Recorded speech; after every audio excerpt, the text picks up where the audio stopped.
제5장 상지부 손상.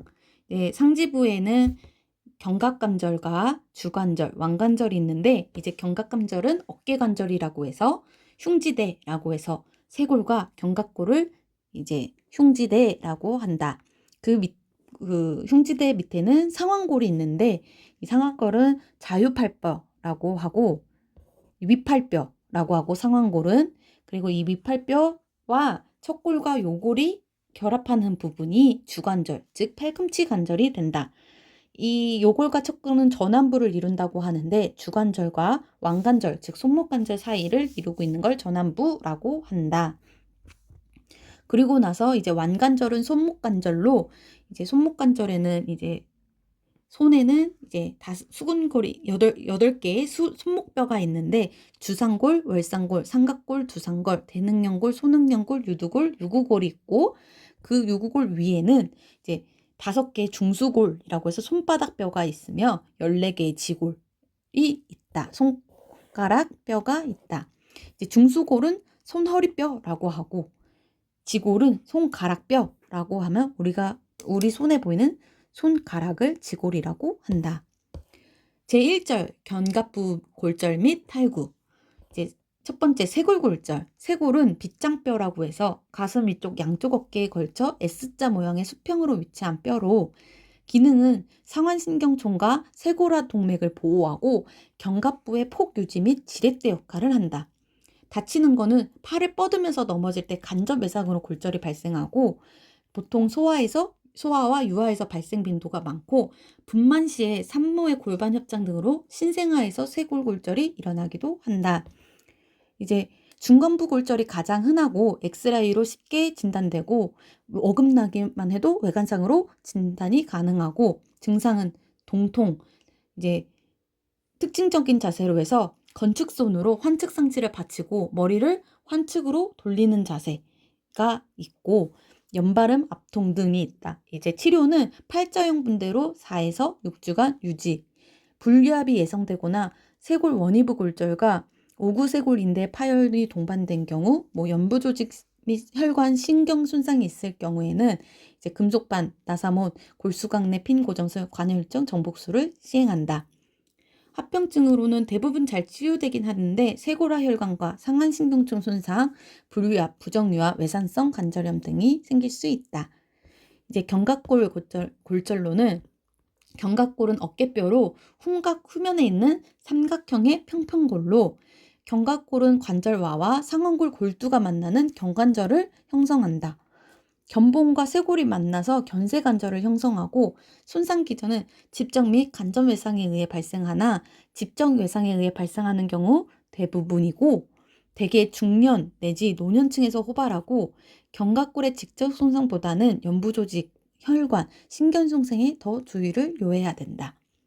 상지를 내전한 상태에서 하는 모든 운동, 특히 외전 운동이 제한되고 국소, 압통, 출혈, 혈종 등이 나타난다.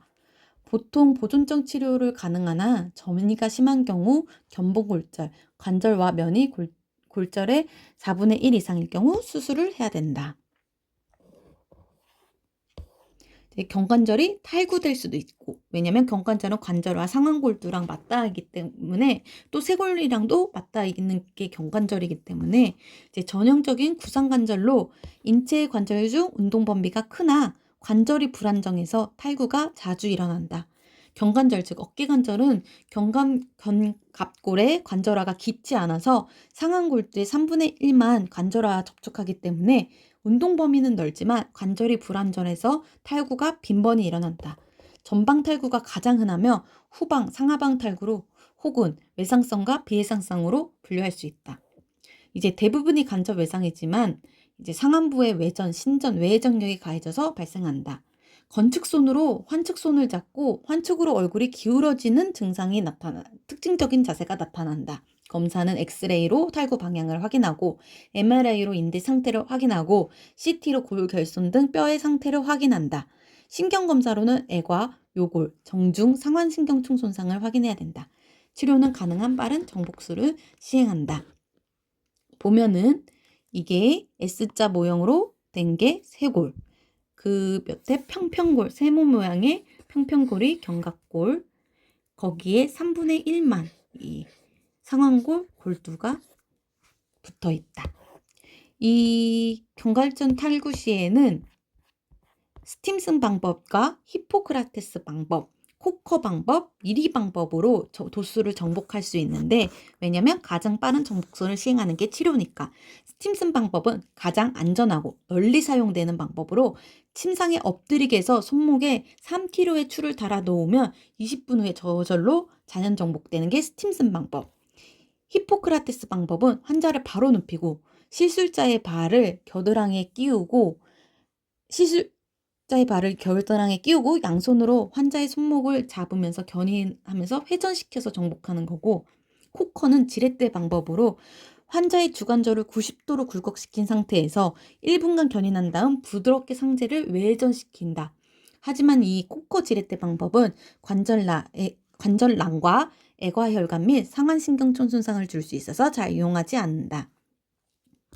이제 미리 방법은 환자를 바로 눕게 한 다음에 상지를 외회전 및 내회전 시킨 상태에서 가볍게 관절화 속으로 탈구된 상완골들을 미는 방법이다. 이제 도수 정복 후 약 3주간 고정하며 습관성 탈수구가 되기 쉬우므로 충분한 고정이 필요하다. 합병증으로는 재발성 탈구, 애과신경 손상, 애과동맥 및 정맥의 손상, 관절화 골절, 힐삭스 병변이라고 해서 상완골두 뒤쪽이 찢기는 병변이 일어날 수 있다.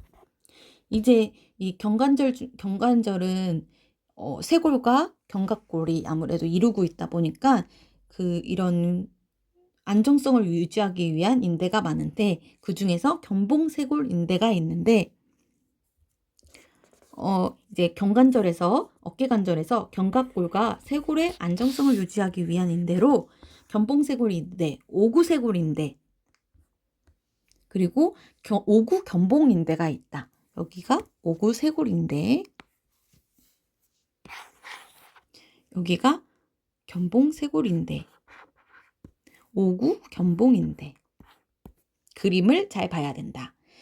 견봉쇄골 인대는 견갑골 견봉과 쇄골을 연결하는 인대로 견봉과 쇄골을 인동하니까 견봉쇄골 인대. 수직 안정성에 관여를 하고, 오구쇄골 인대는 견갑골 오구돌기와 쇄골을 연결하는 인대로 수직 안정성에 관여한다. 오구쇄골. 오구견봉은 강한 인대로 견관절을 상방에서 보호하고 관절낭과 더불어 상완골이 상방으로 올라가는 것을 방지하는 게 오구견봉인대.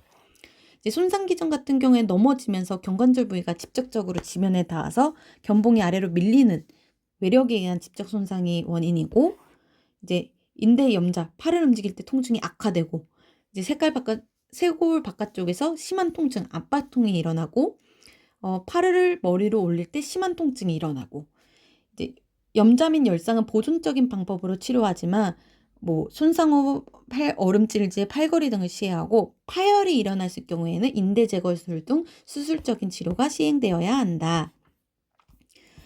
이 어깨 관절에는 이제 근육도 꽤 많은 편이어서 회전근개라는 근육이 있는데, 이제 회전근개는 견관절의 회전 운동에 관여하는 4개의 근육, 극상근, 극하근, 소원근, 견갑하근이 합쳐져서 하나처럼 된 근육의 힘줄 구조로 보면은, 여기 어깨 바로 밑에 소원근,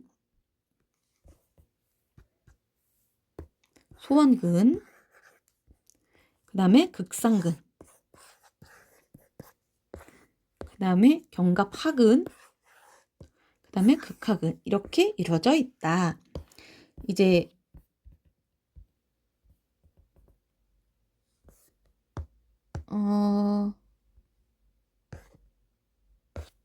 회전근개 파열에서 극상근은 상완골 대결절 상부에 부착되어 있으며 상완의 외전에 관여하며 가장 파열이 흔한 건 극상근.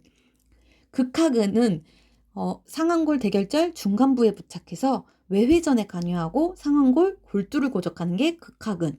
견갑하근은 이제 상완골 소결절에 부착해서 상완골 내외전에 관여하며, 소원근은 대결절 아랫면에 부착해서 신전 및 외전에 관여한다. 즉 회전근개는 극상근, 극하근, 견갑하근, 소원근이 있다.